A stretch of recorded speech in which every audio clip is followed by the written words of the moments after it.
We'll have to see if they can pull it together as we have now gotten into Champion Select. Frosco, thank you so much for your analysis. We're going to go ahead and run through this and see if Giaco can help pull through the win for OMG and do what World 6 could not in game number 1, but could in game number 2. And if the return to Xinyi, Loken, and Mao can provide a win for JD Gaming. Already we've got Karma and Kennen banned away. It's been, those two bans were identical, and oh, that's interesting. OMG actually banned away Cassidy here, so that's a bit of a change-up for them. Yeah, it is a counter pick that JD can go towards without even going into second phase. Some teams are just not afraid of first phasing it. Remember, Cassidy received, I guess, small buffs in the sense that he can go towards this more sustained route in the masteries, going into the defensive tree to get a lot more sustain in the lane, but also the Dorn Shield combination makes it so his laning phase is a lot easier. I know what you're looking at. I know what you're sighing at. I mean, that's a great way to get your new jungler in. That's true. Get him some experience on stage. Get him Zac. If you get him onto Zac, as with the Cassidy ban, JD decided to ban Galio, again, with the exact same 3 champions banned in games 1, 2, and now 3. That does mean that Thresh goes through, but suspicious. Zac is still so good right now. I'm very suspicious. Reason why, because OMG has banned out the Zac when they were on blue side multiple times, but when they bring in Giaco, it is a Zac first pick, and they are not banning it out. That could mean if you are a scout on any other team, this should showcase that World 6 isn't comfortable playing the Zac, which you should be comfortable playing the Zac. If you're a jungler in this meta, you need to play it. But it seems like they've decided to ban it out completely up until this very last game. So let's see if Giaco comes out with a good Zac play. Yeah, now we've got Elise locked in for Xinyi, so he will get a chance to return to that here in game number 2. And with Kennen banned away from Kabe, that means the priority falls down a little bit more. Thresh picked up from Mao in the bottom lane, but we've still got SMLZ returning back to that Varus that he saw so much success on earlier. Yeah, but Ashe is up and available. I'm kind of surprised that SMLZ didn't go towards the Ashe instead. So what that means is that, I mean, it's still good. You still have the utility with your R, and you have the ability to push and poke as well with your Q. But just the pick potential, especially with Dong Gaming going towards the Elise and Thresh, you would expect it to come out. Either that or the Kalista. I wonder which one JD will favor. Looks like the Renekton now locked in for OMG. Once again, putting Xiong on that huge champion in the top lane. You talked about it before game 2, then we got a chance to actually see it. No surprise there. This would be the Syndra now for Doinby if they were to follow through with the same pattern of picks that they've been going through for the first few. But perhaps the priority gets a chance to shift a little bit more, as now we're seeing Kabe and Doinby saved for last. Yeah, the reason why the Ashe pick would come through is because if he doesn't make the decision now, if he doesn't go towards the Kalista or Ashe, those both will be banned out by OMG in the second phase. So he had to make a decision there, especially with the Caitlyn getting banned out by them. So it's the proper decision to make, especially with how much pick that they were able to assure themselves in the first phase. And now we get back to the regularly scheduled banning out of Icon's champion pool. Once again, it's the Echo. Now we're looking for the LeBlanc to follow it up. Oh, this is actually a little different. Tom Kench ban.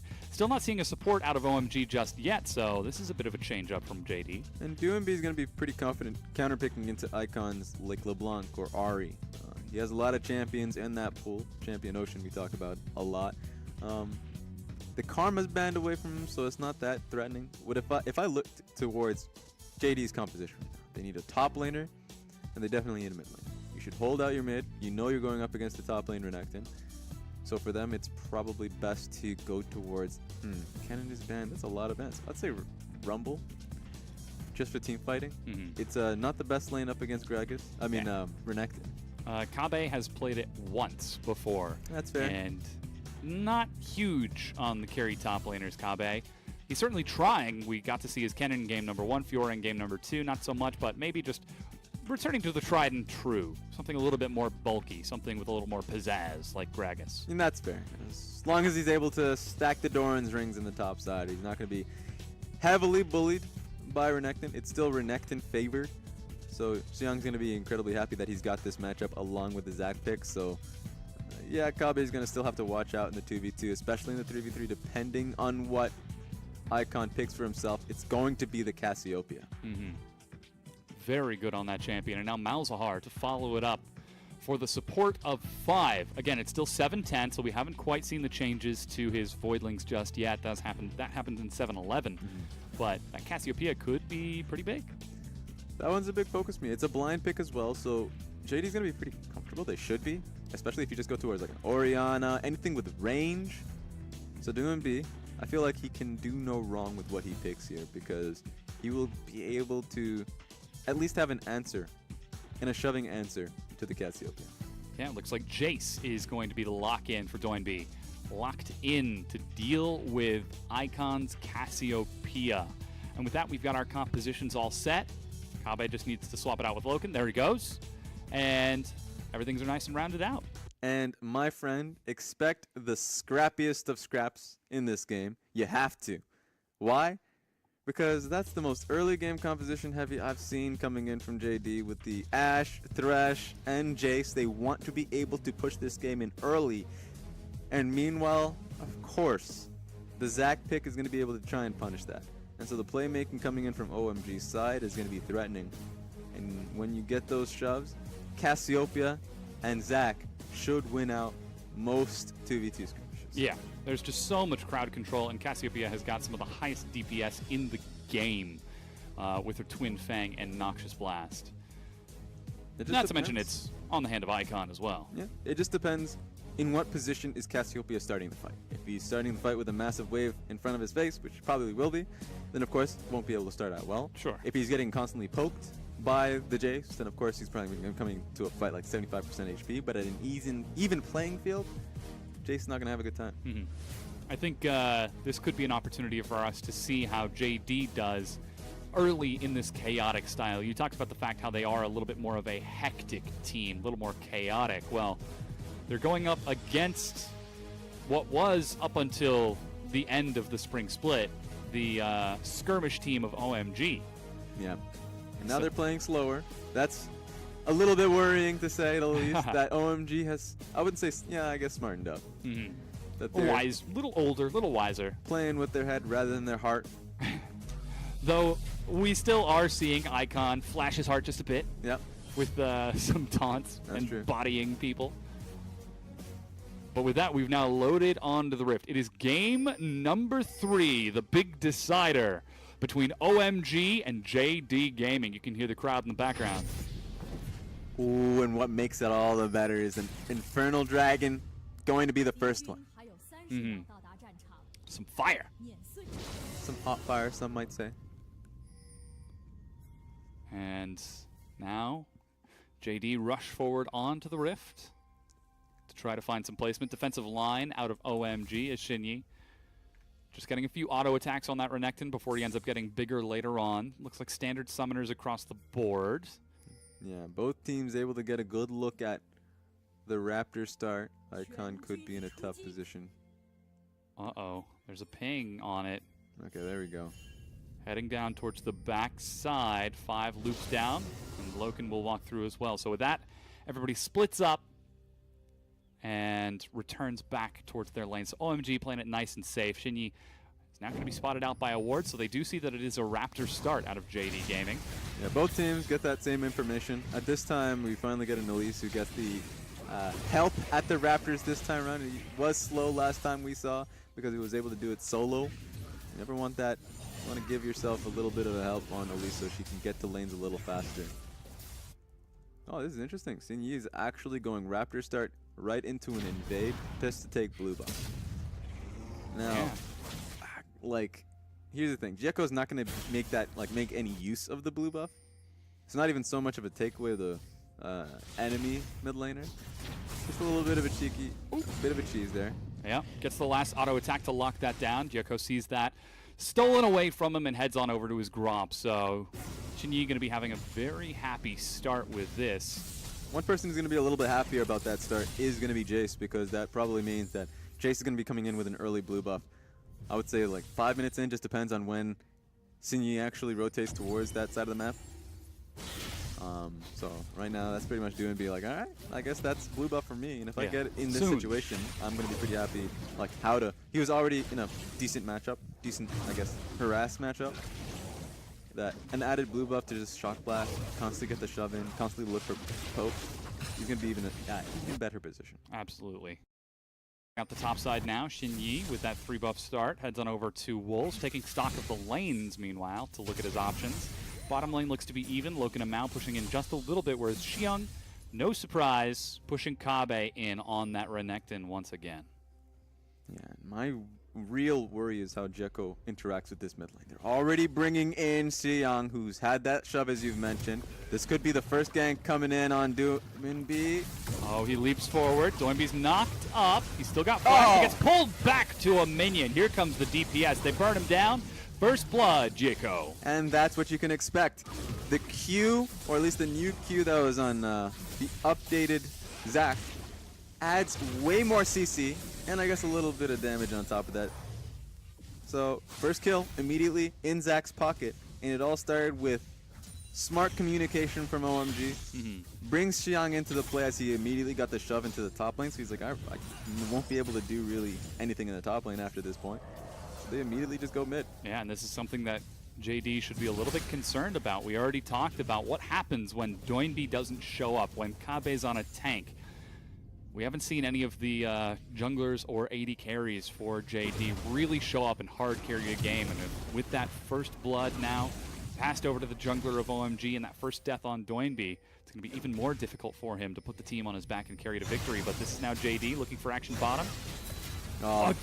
Excellent Voidling catches the Kaloon. Yeah, really well done from 5. He blocked it out with the first one, so of course Xinyi had to wait a little bit longer, kill the Voidling, but the next one comes up and catches the Cocoon. So I love the Voidling in this matchup. Very interactive because Mao suddenly has to think twice when he throws out a hook. Then of course Xinyi, if he can find the engage, won't be able to find it then. Ooh, they're getting some damage onto Icon as they do burn his cleanse. Mao trades with 5, looks him back. That's Exhaust and Ignite. They are just trading so much. Loken goes in, looking for the auto, but doesn't find it. SMLZ follows through. That's heal burn. As SMLZ is pulled back, the hook is almost ready. Mao, doesn't quite have enough. Xinyi now heading onto this side of the map. Yeah, good back and forth, but Flash is still available in all 4 members in the bottom lane. Jekko's there. He's trying to follow up, but he's a little bit slow. Mia ping, as he did just see that ward go down on the Krugs. He's going to find the Zac in the river, and now they spot that Elise retreating from the bottom lane. So by the grace of Xinyi, SMLZ and 5 are allowed to live. Yeah, good sustain coming in the side of 5 and SMLZ, so they should be in a decent position. Both lanes should be. So it's just going to reset. Pretty, a lot of high tension on that entire play. But it just evens out, especially with no sums on both sides. But Mao, this just means that he has an opportunity to look for these picks. Yeah, forcing out the big mana cost from that piercing arrow to clear minions. It's so dangerous for them to walk forward. But here comes Zac once again. Jekko making his way on down. He's not been spotted just yet. There's a ward and try, but not one in the river. Loken is the target. He's knocked up, pulled back, and shot down. SMLZ gets a kill for OMG. And even though there are just level 4 in the bottom lane, so no one had CC to follow up, it's going to be all in Zac's early levels. So you get the initial knock-up with a Z, and of course QCC once again. So he had no way to take the Lantern on that play. And now it's already a 1,200 gold lead for for OMG. Yep. And now they're turning onto that Infernal Dragon. You mentioned this match could be fire. Well, with 2 kills very early on, and now this Infernal Dragon, seems like OMG are the ones holding the proper end of that candle, and JD are busy trying to grab the flame. I wonder if they got a second candle for the next one. Let's see. Swapping over to the mountain. That's fair. That's good. Okay! Whoa! Hey there! Welcome! Cocoon is going to trade it out along with that crowd control. Icon takes a hit, and Xinyi is allowed to walk away. Great reaction from Xinyi to get the Cocoon, but ooh. That was such a high play. Icon, yeah, just exerting dominance. Come to my lane again, I dare you. Yeah, so at the end of the day, that's still Icon just using his flash. Xinyi actually came back to the lane, yeah. Yeah, so that's funny enough. Icon is in a worse position because of that play. It was just a good Cocoon to follow up. If he didn't get the Cocoon, Xinyi would be 100% dead, and that play would have been worth it. Yeah, I'm not going to lie. I'm a little disappointed he didn't get the emote while he was stunned. just the taunt or something, or the laugh. Well, Xinyi couldn't move, and they just had to stare at each other. At that point, you'd just be called toxic. No one wants to be called toxic. Nobody. Oh, man, it's a mental game too, Raz. You got to play your opponent just as much as you play the game. Still, though, he's keeping up in CS, very far ahead of Doinby right now. 24 CS ahead. Xinyi, about 5 CS ahead of Jieko on that entry, but he does have that first blood to his name, so he's going to be happy with that. The hook pulled back from SMLZ, so it's not going to catch him. Meanwhile, in top lane, we haven't checked in there in a while. Both junglers are on that side of the map. And as expected, Xion still seeing success on that Renekton. Yeah, and what's going to worry me for JD in the next, let's say, 5 minutes is that they don't have a lot of opportunities to open up the map. This is kind of cute coming in from Xinyi. This is all he can really do, because right now Renekton is at a good position. Oh, just kidding. Yeah, they're collapsing onto him right now. Doinby roams upward. He collapses onto Xion, who flashes into Xinyi. And that gives a kill over to JD. All right, just to hit up on that point, because that was such a bad position from him. The reason why I said it was a good position is that he should be shoving in his lane for about, like, the next 4 minutes, right? He should be living in paradise. But for whatever reason, he collapses when they don't have vision on Doinby. And why that matters is because Icon's just going to stick in lane. Yeah. He has such a CS advantage, there's no reason for him to move out and just continuously punish Doinby. At that point, blue buff is not that important. Just hold on to strong lane, and you'll have a point where, sure, let's say Xinyi gets blue buff. What does he do for the next, like, 3 minutes, right? Level 6 on both 5 and SMLZ, they both have their ultimates, which can be it's almost impossible to get out of. Real risky to try fighting that or diving that. Exactly, and all Jieko has to do is just play it safe, go to the bottom lane. That's an assured dive, that's an assured fight. Xinyi's already playing to the lane because that power spike is incredibly important. And Kabe can't do much about it because he's tied to the lane constantly. Maybe not enough communication between the new jungler and Icon. Yeah. I mean, you saw Icon had just recalled during that play and was heading back towards the mid lane instead of the blue buff. I think in that play, if you have to just give away blue buff, it's fine. But they are just sticking to the buff. And now it doesn't matter because OMG still have pressure here.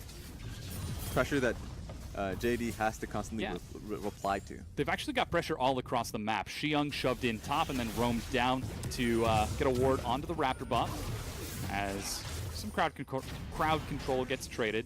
And what's the worst thing about this matchup is that Xinyi, if he is in spider form, will always get CC. Back, get pulled back into his own spider lane. Actual deceit. Stretching strikes, very strong ability as they just trade wards on each other. Just outside of the control ward. And again, in the bottom lane, SMLZ in 5, as you said, still pushing in down there. So even if Xinyi were to try something, it would be difficult. Teleport available for both top laners as well. It's just a case of Xinyi never going topside. He won't, if he takes his like Raptors or Krugs, or if he's ever clearing topside jungle, he loses bot lane. Like, so he'll start to really fall behind in CS. He's even now, but because of how much pressure is in this side of the map, now even Icon's roaming out. You could see him, but you can't really stop him that much. He's there, and he's not. Turns back around and heads back in the lane to keep pressuring Doinby. Still 13 CS ahead and forcing yet another recall out of him. Oh, no. Cancels it. As Xinyi now clears out this ward. He's still spotted on the backside, though. And this should always be a 4v3 situation, because it's going to be incredibly difficult for Doinby to roam towards that side. He doesn't want to be caught by Icon at all in the roaming play. But if Xinyi can nip the problem in the butt right now, which is Icon, then that saves him a lot of time. Certainly trying to, but Icon is just playing so oppressive in this lane. Now you can see Jieko waiting just outside of the vision of Doinby. He's flanked by wards, this time not JD's wards, but his own. And he's working in tandem with 5. Just take a look at that. It looks like they're immediately pressuring the mid lane now. That could turn into a fight. They're trying to set it up. There goes the miasma. Knock up and immediate hammer back onto Zach to get him out of here. Yeah, but he immediately disengages off it. Not willingly, but he still gets out. So he doesn't lose much for trying to play. And so, yeah, that's a lot being lost very slowly from JD. It can be a lot better. They're not really playing it to its core. But still a difficult position for JD. They're managing to hold on for now. Still only about 1,000 to 1,200 gold behind as Kabe you don't want anything to do with that. Steps forward and drops a barrel down onto Xiang's head, but Xiang is getting more and more dangerous as time goes on, slowly growing that CS lead. SMLZ down in the bottom lane, opening up with a CS lead of his own. Not only are all of the lanes for OMG winning, they're applying pressure, they're enabling Jieko, and SMLZ doesn't even burn a summoner spell. What confidence in the hitbox. Yeah, and that was really key timing too. That was in tandem with the Earth Dragon coming up. If that kill had gone on Loken, if the play had worked, that would have been JD finding a foot in the door. And all across the board, OMG are just moving their momentum further and further forward. And so the change here now, OMG, they couldn't really get the play happening on the bottom lane tower. They were getting pushed off. Xingyi had been playing it smart enough to push them away and hang around. Now the play moves a little bit forward in OMG's favor because the Earth Dragon is up and available. It doesn't take that much effort, but it looks like they're immediately evacuating. I think they might have seen Jieko on the ward in River, as 5 is up there as well. Loken and Mao are forced to back away as it looks like OMG are going to take the first turret here. And here's the thing, they take this turret, they can even take the dragon, but all of this being done, Xingyi is able to solo out the Rift Herald. He can do that because, of course, Spiderlings can take aggro, so he can. It's a very easy take for him. But Renekton is like, hey, what are you doing? Oh, he's What's right there. here? He sees Xingyi very I low. can kill you. It's still 3,000 health on the Rift Herald. That's Repel. Xiang just holds on to it. Targeting Xingyi. No. They're trying to burn it down. Shock Blast. He gets the kill. Kabe has to decide. Fight or Herald. Looks like it's Herald as the rest of OMG are winning the fight. Icon turns onto Doinby and forces him away. Mao misses his hook. And this is OMG coming up aces all over the place. Icon will chase down this Thresh if he lands the next one. There he goes. Outside of vision. Courage of the Colossus. Not enough to save him. Dragon picked up, though they did lose that Rift Herald, but 2-kill advantage OMG. And that was such a key moment. They take the Rift Herald. They take the Dragon. They take the bottom lane tower. They take 2 kills. They took everything from them. They took his dignity. They took his job. They took his job. Took his job. Oh, man, and the flash suppression. Yeah, that's tough. you hate to see that happen. It's definitely tough. So all of that is just based off of Xiang playing that incredibly smart. It was probably the communication involved with how well OMG were playing it in the bottom side of the map. Renekton just dipped out of his lane, came in to check up on Rift Herald because they knew that was the play that Xingyi could be making. My question is, how does Xingyi take so much damage? You shouldn't be taking that much damage from Rift Herald as an Elise. Herald one-shot Spiderlings. But you could. The thing is that you could just refresh and cycle them. You can refresh, recycle, and it's a dodgeable auto attack that he has, which is the most damaging ability. The big swipe. So he probably just misplayed that. Yeah. Came out really low in HP and got demolished from that as a result. Yeah. In the meanwhile, the mid-tier 1 and the top-tier 1 has gone down. The map is wide open for OMG to claim as they now find themselves 4,500 gold ahead. And this is starting to look a little bit dire for JD. OMG look like they're not slowing down at all. Though JD might be looking for a bit of a pick. Loken, Mao, and Xingyi. I guess, that being said, they didn't lose Rift Herald. I guess that was a bad call from me because Kabe is the one that picked it up. Got it, yeah. So he was still able drops to it get top that for right himself. now. All right, that's still Xiang's something. actually headed up there. And remember, you can stun Rift Herald. After the initial charge, it shouldn't be too hard to bring it down. Oh, is he actually going to keep his turret standing? No way. Yeah, it's standing tall. Oh, that is just unfortunate. Arrow is going to actually hit 5. He had no flash and gets caught in the CC. There's a successful pick for JD. But as we said in Champions Select, they invested so much in this early game. They need to make something happen here. And Jieko actually pulls them with him as he escapes towards his own side of the map. Well, that's fun to see. Yeah, before hopping down into the pool for a swim.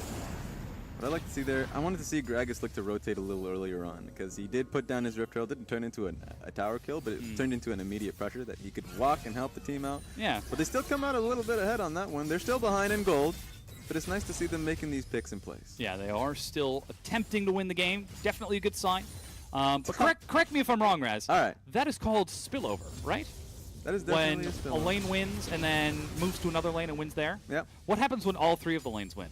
Is that just like a tsunami? I mean, yeah, I suppose so. Let's just say you have too much beverage in that cup.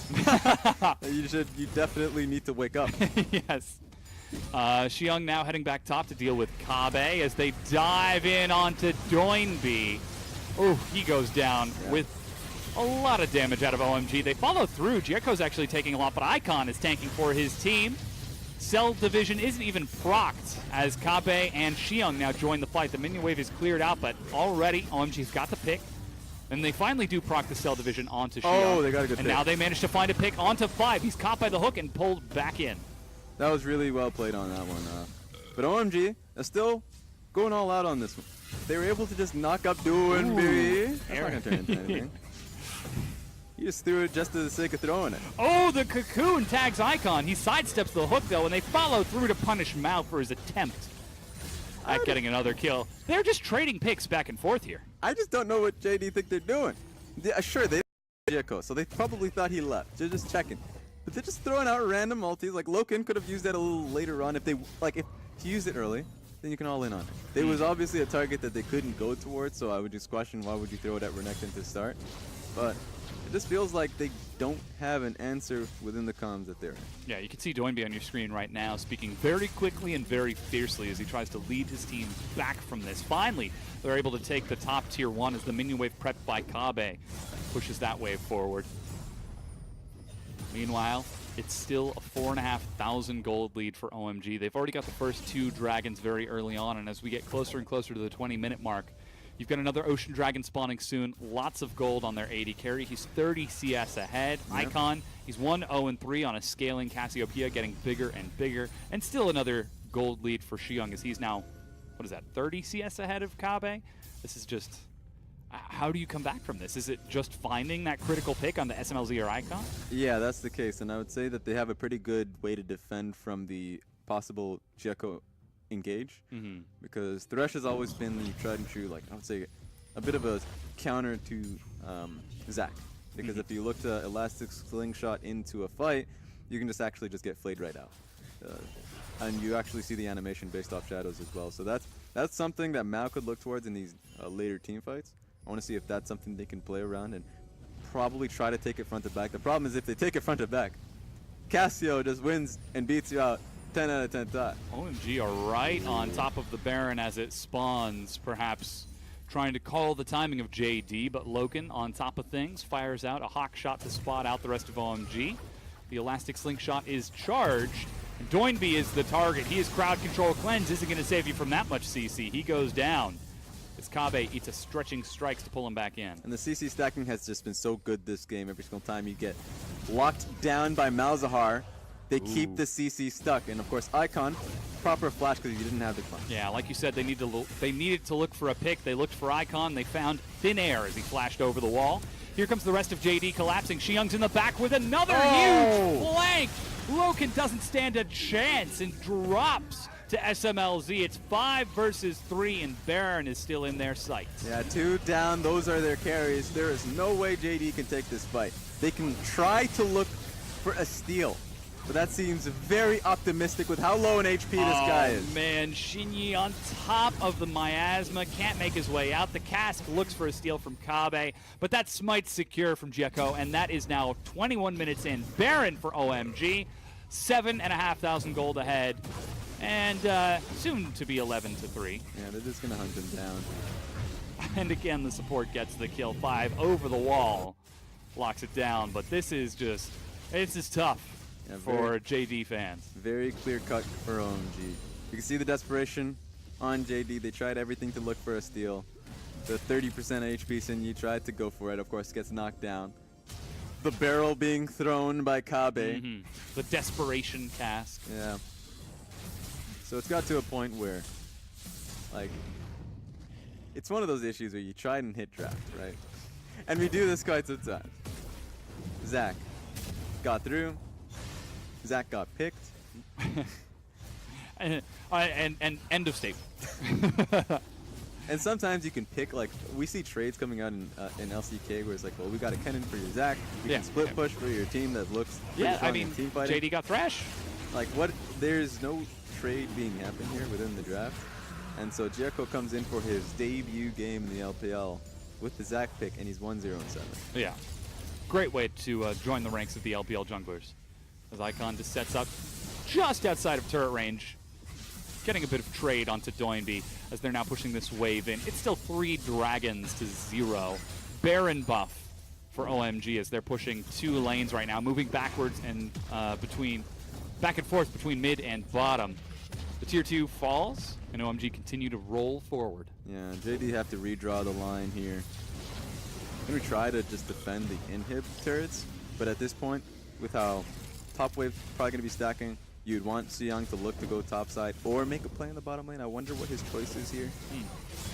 At which point does redrawing the line turn into just moonwalking and Michael Jacksoning away from the enemy team, because they've caught another pick. SMLZ is hooked and immediately turns around. 5, meanwhile, is getting burnt down by Loken, but that's the support. That is not a worth trade. They're up against a Baron OMG, and the damage dealers are still ready. Dive on a Doinby flash, gets him to safety. They turn instead on the Mao, and he dies as SMLZ finishes off the turret. Stretching Strikes pulls him back in. A double kill for Xiang. It's up to Loken and Shinyi to keep JD back in this, but their chances are growing smaller and smaller. Yeah, didn't even get the chance to moonwalk. They're actually just being dragged onto the fountain. So this is OMG taking this one decisively. They have one more minion, so they can actually just take this turret pretty quickly. The next inhibitor turret falls before the inhib itself. Minion wave crash. Loken trying to clear it out. We've got Kabe back up along with Mao, so it is currently 5 versus 4, but OMG, they take the inhibitor, they play it smart, they play it safe, and they back away. Except for Xiang. That's what's called a bold recall. The funny thing about that is if that was canceled, you don't want that team fight. SMLZ. Ooh, yeah. Shinyi's tried. I mean, you got to give him that. Icon now is split from his team. He turns onto Loken. There's a lantern to pull him to safety, but Xiang teleporting in, fresh and full health, as JD are running the wrong way to stall this out. Flash unstable matter. Stretching Strikes just about ready. Tags into the ward and pulls him right back in. There goes the ace, as Doinby will be the last to die. You got to give it to JD. They certainly tried with that last fight, but it was not enough. The ace, 19-4, and OMG are on the Nexus. Yeah, they used everything they could on the last one. TP comes through from Xiang. Strong comeback from OMG. And a great debut from Dieko. Yeah, and now they are the first team in the LPL 2017 Summer Split to be 2-0. As they turn to the Nexus and break it down, taking a win. You can see the smile curving on Xiang's face after getting to play that Renekton. And Dieko, again, on that Zac, huge performance with his team. And JD on the other side, perhaps looking a little defeated. Question is, was it OMG that beat them or themselves? Well, it was definitely both. This is you mentioned this is the first team coming in 2-0 for OMG. It's definitely the first team coming 0-2 for JD. Yeah. Not a good week from them. Not a good start. They have to redraw their lines, redraw lines of strategy going into week 2. It definitely didn't work out. They swapped out their roster. They saw initial success with Sinyi and Loken, but just doesn't feel so good. Yeah. The hands now being shaken all the way down the line as they run through. And OMG probably feeling pretty happy after that win. You can see the laugh on Icon's face. I wonder if he's the guy who taunts while handshaking as well. Oh, no, that would just be... I already mentioned the last one's toxic. That one's even more... That's when you just levy the ban right That's when you report, yeah. Or just mute. Also an option. Maybe. And Kabe looking a little defeated after this one. Such a good week from OMG. I mean, we already talked about it being a 2-0 week from them, but the fashion in which they did it, A, up against RNG, and then B, up against Jingdong Gaming, which is RNG, obviously, the team we expected to come in first place. Yeah. JD, the last split came out pretty strong as well. So this looks like OMG coming out of the pack, obviously just week 1, but this is obviously a good start for them as they set pace with a new jungler involved. Yeah. Perhaps they can continue this momentum moving further forward throughout the split as the team returns backstage. Now joining us here to help break down that match, the entire best of 3, is Frostgaren. Welcome back. That game was over in a blink of an eye, and I feel like a lot of that did start in Champion Select. Dom, you said, was it JD just losing to OMG or defeating themselves? Well, when you leave Zac open, you really have no one to blame but yourself. And it feels hilarious because it was a bit of conditioning. JD probably didn't expect the Zac to come through because it was banned by OMG on blue side multiple times. And then finally game 3 is like, we have a new jungler, and guess what? He plays Zac. Yep. He did it. How he did indeed. about that? Taking a look at the damage distribution, it's fairly even across the board. Whereas, once again, JD still relying so much on Doinby and getting that first blood kill onto him and then continuing to dive him over and over again. If you just remove that final Jenga piece from the tower that is JD Gaming, there's nothing left to support them.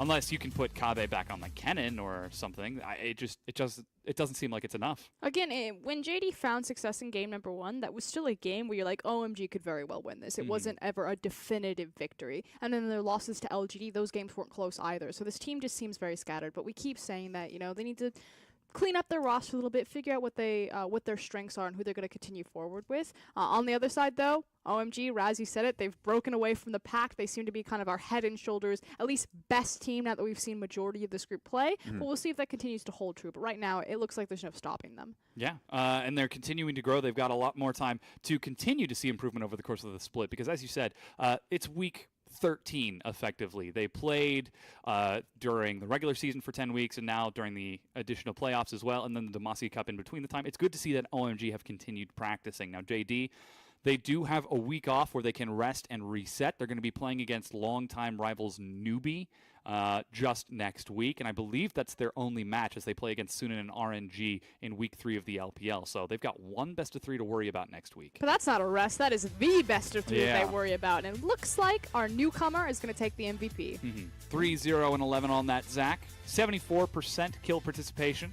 Great performance. And he knew where to be, and that's what's important about this one. Jeko was on the bot side of the map when it was needed. The moment level 6 hit on both supports and AD carry, that's all right. You instantly lose that fight. And sure, you saw Shinji on the bottom side of the map looking to make it alleviate the pressure, but that just made it a lot more of a linear game in which it favored Zach. And showing the power of that champion as well. I think all of those ganks and just how obnoxious he can be in those mid-game team fights by how often he can get a slingshot off, how much ground he covers, his cleanup crew, the fact that he pulled and CC'd someone off of a ward.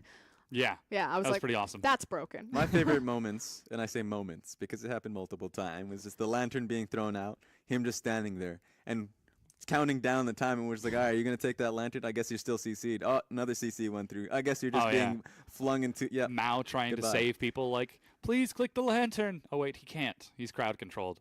I would love to see just like best case scenario, the lantern gets tossed out, Zach stands on it, and then ults.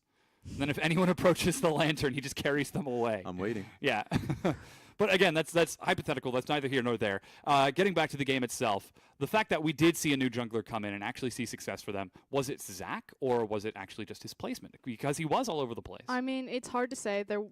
One thing that you can say about this is that there's good communication coming from OMG's lanes. The fact that they swapped out their jungler and you still saw consistency in terms of success, in terms of how the lanes are getting snowballed ahead, in terms of the jungler reacting to them, tells me that, you know, Fives in the bottom lane or Icons in mid lane, Xiang top lane, like, the lane is prepped, it's ready, we can make a gank, and it's not just World 6 who's leading that charge. Yeah. So that's something that you can take away from this. That said, I'm still on the fence between World 6 and Jeko. He had a good first showing, but he was also on Zach. Yeah. Can he continue to have And I'm just going to respond to your earlier question, too, because she's correct in that. I'll just say it's Zach, right? Because it was definitely Zach. Jeko made mistakes in the top side of the map where he costed himself, or at least it costed top laner and Xiang a kill, I suppose. And so the Zach was just so strong, and in multiple ganks, it just dictated how much CC, who they picked out, and who would die. It was so easy to play. I guess the one thing to take away from that is World 6, if he can actually play Zach. Yep. The fact that they banned it out constantly when World 6 was playing does not bode well, especially since they were on blue side. It is a purple side ban. It is not a blue side ban. I want to see if World 6 comes back next week and looks to play the pick, or if they continue to be the one that bans it, because scouts across the LPL in multiple teams will look towards that and see that as a weakness. And again, this was also all of the lanes doing exceptionally well for OMG. They were putting in pressure, they were pushing turrets, and I think I asked you in the game, it's spillover if one lane wins and moves that to another lane, but what happens if all of the lanes win? And that's what we saw with OMG. Frosco, what do you call that when all 3 of the lanes win? Because it's spillover when it's one lane. It's called easy, Dom. Okay. Very easy.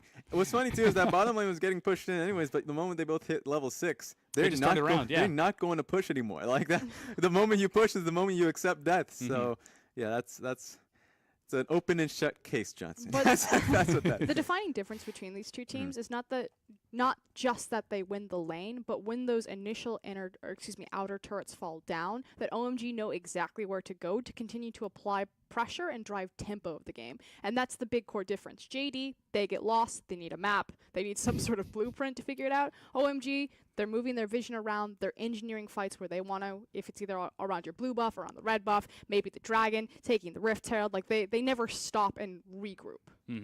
On the other side, as you said with JD, it seemed so much more chaotic. For example, Shinyi at that Rift Herald trying to sneak it and then being found out by Xiong and subsequently killed rather unceremoniously. And the thing about JD, because I call them chaotic, but I guess last split it was chaotic because it was working and it was like a working strategy that they constantly found themselves wins with, right? This time around, it just feels bad. Like you get put in a situation where they don't know how to utilize their compositions. There was a point where they did, and I think Kabe came out incredibly far ahead with the split push composition with Kennen. That was a positive play.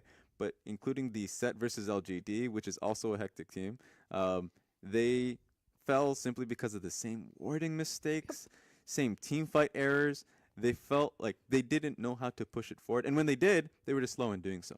So those are changes that they need to have like wrestled out throughout the entirety of the Scrim week, right? And hopefully come back next week stronger. Like you said, they do have a week until they play big rivals of Newbie.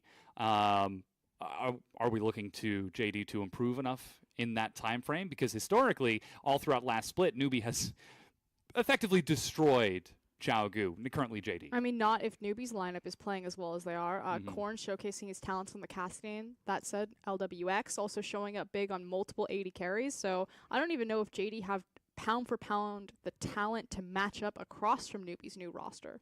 Yeah, and on top of that, Newbie feels a lot more fleshed out. They know how to utilize their comps. When they play 131, they know what they're doing, right? I think that they set up well for it. My question is if JD... what style are they going to play first and foremost? Are they going to put Kabe on the tank, and are they going to play this team fight style that they have been comfortable around, or are they going to set him up on a split pusher? It wasn't very convincing on the Fiora, but it was good on Kennen simply because Kennen is an incredibly strong top laner. Yeah, and we will be moving to 7-11 next week, so there could be an opportunity for him to try out some different top laners as well. I know something that we haven't seen a lot of is the likes of Sejuani, which you love talking about. Well, my big thing is Sejuani's fairly popular global, but I don't actually think she's that strong just because she suffers from a lot of matchups, and people will forego weaker matchups because of her power in the mid game. But in the LPL, you get punished for that because we skirmish so early. Yeah, well, speaking of that sort of punishment, hopefully we won't get a chance to see it in our next matchup as we get ready for that. It's LG